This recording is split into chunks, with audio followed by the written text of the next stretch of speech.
Today we're gonna go shopping for a brisket. We're gonna decide what's a good brisket, what's a bad brisket. We're gonna learn how to trim it, and we're gonna finally make a very secret rub. You're watching Barbecue with Franklin.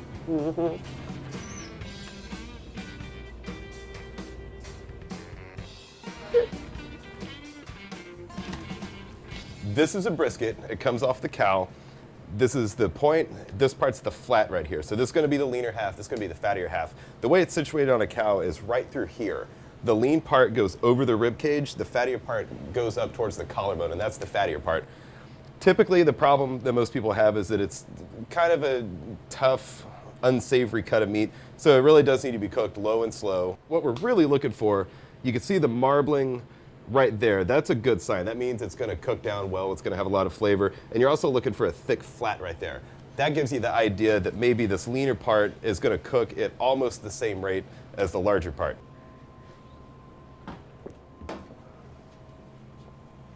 All right.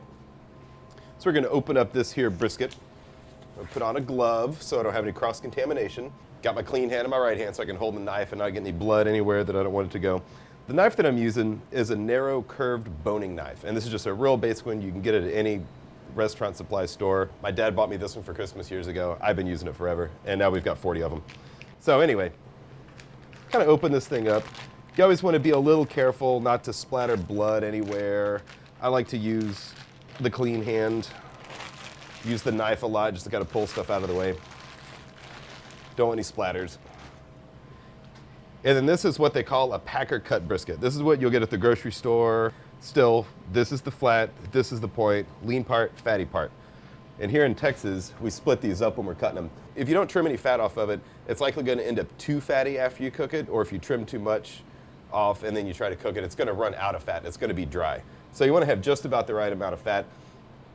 For me, it's about a 1/4 inch. It could vary, it could be different for everybody. It just depends on your cooker, and it depends a lot on how hot you're cooking it. So I kind of start right here. Be very, very careful. So really looking to get about a 1/4 inch. And then, so this is pretty good. And briskets are a lot easier to trim up if they're cold. If you let them warm up too much, if you let it sit out on the counter, then the fat will get real hard to cut through. And you'll increase your risk for injury. So again, dirty hand. So I've got that right there. I've got about a 1/4 inch to a 1/2 inch. I'm gonna turn it around. This part right here, this is the decal that goes underneath right in here. So I'm gonna kind of cut this down like that.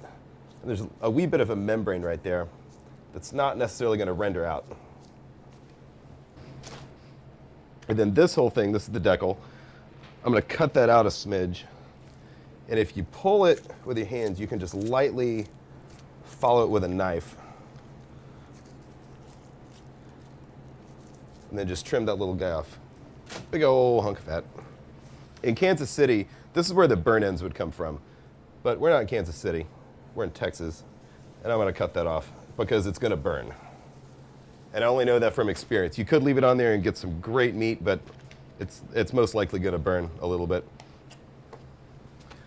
So at this point, you're really looking for a shape. This part's really, really super thin right there. So I'm actually gonna trim it just a little bit. Right there, you can see how marbled that is, and it's a much coarser grain, as opposed to this down here being the leaner part. It's a much tighter, so it's kind of ribeye versus sirloin a little bit. This is where the heat's gonna be coming from on the cooker. So you definitely wanna leave plenty of fat there to kind of protect it.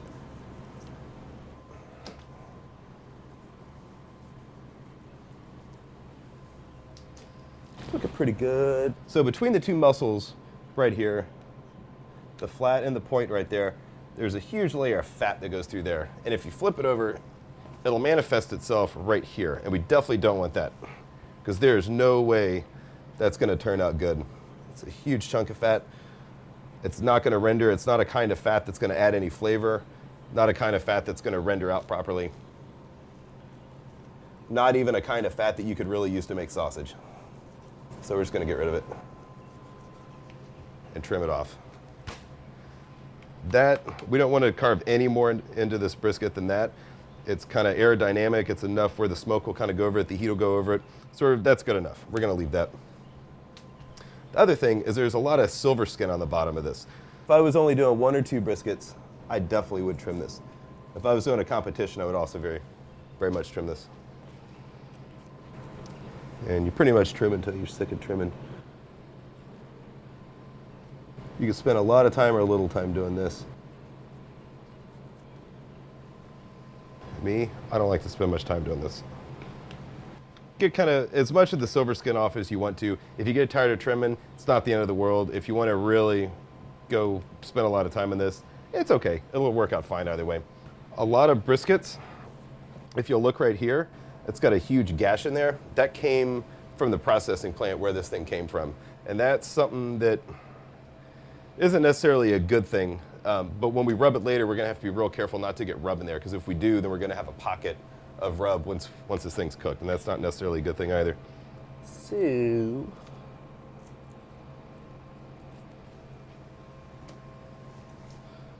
So this thing's trimmed up. We got about a 1/4 inch of fat all the way across.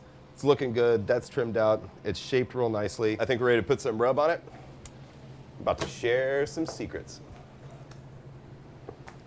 It's pretty complicated stuff. A lot of people have really complex rubs.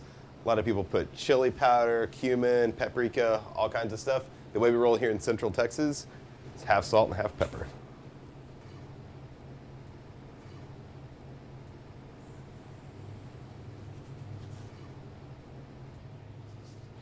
Kind of swirl it up a bit. If you had a shaker, it'd be pretty neat. And there you go. So I normally start off, you want to keep this thing moving. The granules of the salt are a lot heavier than the pepper, so the salt's going to settle to the bottom. So you want to kind of keep it going. I always start on the flat side, kind of get it in my hand like that, sprinkle it, and I normally go around the edge. And this is just because I do a lot of these things. It's kind of just the habit that I've developed, but it doesn't really matter as long as you get it on there. And a lot of people put a whole lot of rub on a brisket.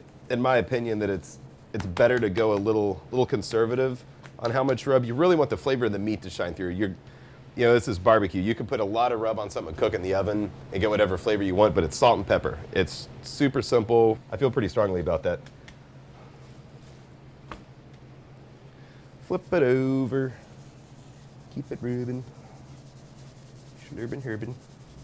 A lot of people also really go in there and massage the piece of meat, and really, I think the biggest mistake people make across the board is just putting too much rub on this stuff. I don't want it to be cakey, and I don't want it to be overpowering when it's finished. So that right there, in my opinion, is a perfectly rubbed brisket. So there's kind of 2 camps on whether or not you should let meat come up to room temperature or you should put it on cold. A lot of people want to put the stuff on cold because they think it gives them kind of a fake smoke ring, but I think you only really need a fake smoke ring if you're not getting a real smoke ring. So being that this is beef, I'm going to let it warm up to room temperature for about an hour before I put it on the hot cooker. 2 reasons for that. Beef is about the only meat that you can let warm up to room temperature. You'd never want to do that with poultry or pork or anything else. Beef is really the only one that you can do that with. I do it for steaks, I do it for brisket. I think it will yield a much more even cook. So we've got this thing rubbed down, we've got it warmed up to room temperature. Cooker's hot, I'm gonna put it on. Thanks for watching Barbecue with Franklin. If you want to watch more episodes, subscribe to our YouTube channel right here, right there. That's the one. Click it.